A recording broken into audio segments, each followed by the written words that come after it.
जय श्री राम, जय श्री बालाजी। भूत प्रेत हमारे घर से पीछा क्यों नहीं छोड़ रहे? हमारे घर में भूत प्रेत क्यों दस्तक दे रहे हैं? क्यों हमारे घर से दूर नहीं जा रहे?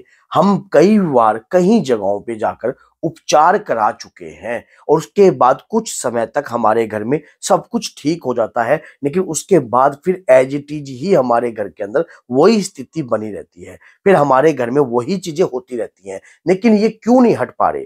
क्या कारण है? हमारे द्वारा कोई गलती हो रही है, या हमें सही तरीके से कटवाने का तरीका नहीं पता, या क्या कारण है? आज ये गहरा विषय है। अगर पूरी वीडियो आप देखोगे तभी आपको पूर्ण जानकारी प्राप्त होगी। अगर वीडियो अच्छी लगे तो लाइक करना और चैनल को सब्सक्राइब करना और कमेंट बॉक्स में जरूर लिखना जय श्री राम। तो क्या होता है कि देखिए, जब कभी भी हम अपने पूजा को अपने जीवन का आधार बनाते हैं, हमारा जो हम अगर जो डेली हम नित्य नियम जो भगवान के नाम की पूजा कर रहे होते हैं, उसमें भी हमारा एक स्वार्थ छुपा हुआ होता है।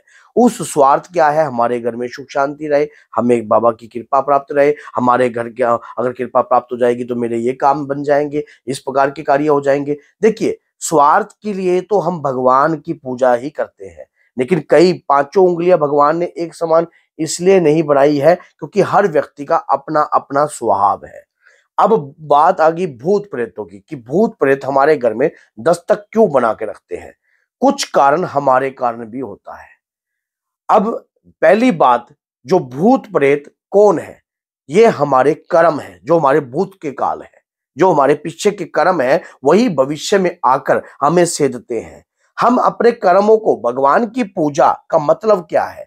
भगवान की पूजा का मतलब ये है अपने कर्मों को जानना, अपने कर्मों को धोना, साफ करना, और आप अपने सदकर्मों की तैयारी करना, अच्छे कर्मों को बनाकर चलने के लिए ही हम परमात्मा की पूजा को करते हैं, उनके नाम का सिमरन करते हैं कि हे प्रभु, हमें इतनी शक्ति देना ताकि हम अपने कर्मों से भटक ना जाएं। लेकिन मनुष्य का स्वभाव जो है बदलाव, मनुष्य का स्वभाव उसका ये बदलाव वाला स्वभाव होने के कारण वो क्या करता है? बार बार अपने उन्हीं मलिन कर्मों को याद रखता है और बार बार उन्हीं के मलिन कर्मों के कारण ही वो उन्हीं में ही रम जाता है। मान लीजिए, आप भक्ति पूजा पाठ कर ले, जैसे ही आपके घर में शांति होने लग गई, आपके घर से परेशानियां हटने लग गई, तो आप तुरंत ही अपने पुराने कर्मों को जरूर दोहराने लग जाओगे, कुछ ऐसा कार्य करने लग जाओगे। जैसे मान लीजिए आप हनुमान जी की भक्ति कर रहे हो अपने घर के अंदर, आप जिस वक्त आपके घर में आप कष्ट था, बहुत दिक्कत थी, समस्या थी, तब तो आप सुंदरकांड के पाठ संकल्प लेकर करते थे, हनुमान चालीसा का संकल्प लेकर करते थे, पूजा पाठ करने का संकल्प लेते। जब आप देखते हो कि आपके घर में अब शांति हो गई है, तो अब वो पूजा उस प्रकार की नहीं करते हो आप जो शुरुआती तौर पर करते थे। उस वक्त इसलिए करते थे क्योंकि आप कष्टों से घिरे हुए थे, आप परेशानियों से घिरे हुए थे, इसीलिए आप उसी वक्त अपने आप को कुछ करना चाहते थे कि मैं अब सीधा होकर चलूंगा, बिल्कुल ही अब मैं कोई गलत कार्य नहीं करूंगा, ना ही अपने घर में करने दूंगा। क्यों? अब बहुत सारे भक्त तो ऐसा भी होते हैं कि जब उनके घर में कोई नकारात्मकता आती है तो शुरुआती समय में वो सब कुछ त्याग देते हैं, बीड़ी, अंडा, शराब, लहसुन, प्याज, दारू और ये सब कुछ। लेकिन बाद में जैसे ही उनके घर में, हाँ भाई अब तो सब कुछ ठीक होने लग गया, फिर वो क्या करते हैं? उन चीजों को ग्रहण करने आते हैं। तो आपने अपने आंतरिक मन को उन्हीं चीजों से जोड़े रखा, परमात्मा से जोड़ने का प्रयास नहीं किया, तो जिसके कारण संकट कौन? आत्मा कौन? परमात्मा का सूक्ष्म रूप। आत्मा कौन है? भूत कौन है? परमात्मा ही है, क्योंकि भगवान शिव ही तो भूतनाथ है। तो समझ ले, इनमें क्या अंतर है? इनमें तो कोई अंतर नहीं, ये सब कुछ तो परमात्मा का ही है ना। तो इसीलिए हमारे कर्म के अनुसार ही ये भूत प्रेत तंत्र क्रिया प्रतिक्रियाएं ये हमारे पर होती है, हमारे कर्म के अनुसार। हम अपने कर्मों में बदलाव नहीं करते।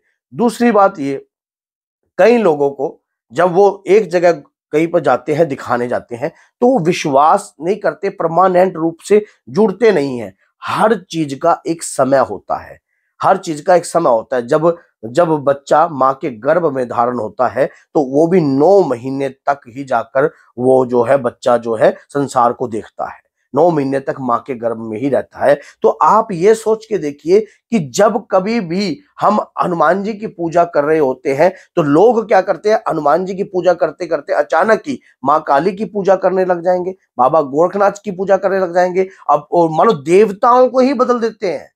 क्यों इस देवता से मुझे लाभ नहीं प्राप्त हो रहा है, अब मैं इस देवता की पूजा नहीं करूंगा, अब मैं माँ दुर्गा की पूजा करूंगा, माँ कालका की पूजा करूंगा, माँ बाबा श्याम की पूजा करूंगा। तो वो देवता ही बदल दिया उसने। अब जो पूजा आप कंटिन्यू जिस शक्ति की आराधना के लिए कर रहे थे, अपने घर की सुख शांति के लिए कर रहे थे, साल 1.5 साल आपने उनकी पूजा करी, बाद में अपने देवता बदलकर आप दूसरी जगह पूजा करने लगे। तो अब एक बात सोचिए कि जो जब हम भगवान की पूजा करते हैं, हनुमान जी की पूजा करते हैं, तो बाबा के वीर आते हैं, बाबा के दूत आते हैं।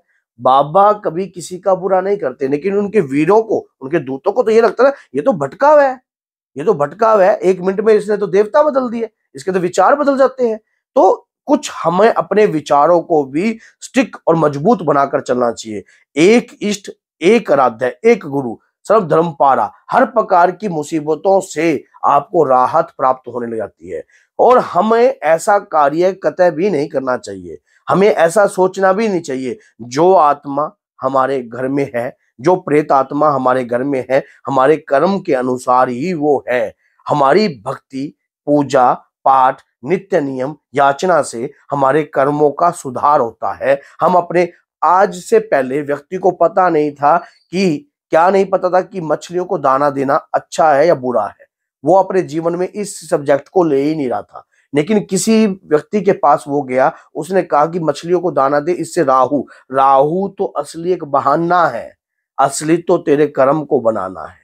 अगर हम इस सिद्धांतों को समझने लग जाएंगे, इस प्रकार के प्रमाणों को समझने लग जाएंगे, तो हम अपने आप ही अपने विचारों को बदलने लग जाएंगे, अंदर से पूर्ण रूप से बदल जाएंगे। तो नकारात्मकता हमारे शरीर में प्रवेश नहीं कर पाएगी। क्यों? आप बदल चुके हो, पूर्ण रूप से आप हनुमान जी के चरणों में समर्पित हो चुके हो, हनुमान जी के चरणों का गुणगान करने लग गए हो, कंटिन्यू रोजाना कर रहे हो। मैंने बहुत सारी वीडियो चैनल पर बनाई।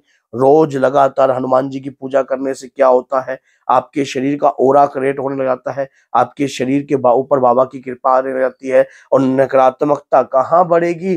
जब रेगुलर आप अपने जीवन में अपने आप को समर्पित कर दोगे दादा के चरणों में।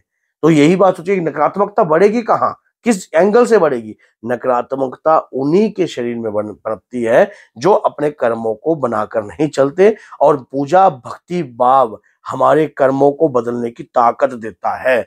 एक बात याद रखना, पीछे आपको मूर्ति दिखाई दे रही है, अब ये जो स्वरूप है, इस स्वरूप का हमें क्या है? ये स्वरूप हम पहले साकार रूप की पूजा करते हैं, तभी हमें ये स्वरूप निराकार की प्राप्ति कराएगा।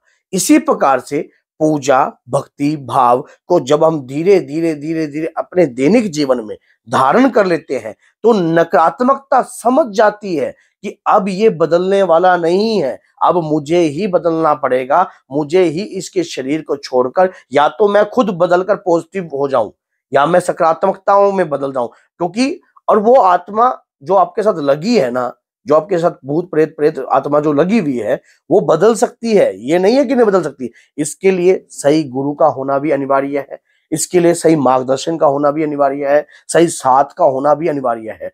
लेकिन भटके हुए आदमी को कहीं भी किनारा नहीं मिलता। समुद्र में अगर आप बैठ जाओगे तो आपको किनारा नहीं दिखेगा अगर बीच एंगल में आप बैठे हो। क्यों? आपको उस वक्त अपनी बुद्धि और विवेक को ध्यान में रखकर ही जो व्यक्ति अपने यंत्र को, उसी से जो दिशा निकाली जाती है कि उत्तर है, इस तरफ शहर बसा हुआ है, इस तरफ ये बसा है, तो इसी प्रकार से उस रडार को देख के ही आदमी जो है राह देखते हैं। इसी प्रकार से अपने बुद्धि और विवेक को उज्जवल बनाकर आप सही शरण में जाकर ही अपना उद्धार कर सकते हो। तो अगर आप अपने आप को बदलने की कोशिश करते हो तो याद रखना, बदलने से आप अपने अपने कर्मों को बदलिए, बदलना है। भूत प्रेत तो अपने आप खत्म हो जाएंगे, ये आपके कर्म के अनुसार ही आ रहे हैं। और अगर आपको अभी तक ये चीजें आपके पीछा नहीं छोड़ रही हैं, तो आइए हमारे दरबार, हम आपको बताते हैं कि किस तरीके से इन चीजों का उत्तरण क्रिया होती है और किस प्रकार से ये आपके शरीर का साथ छोड़ सकते हैं।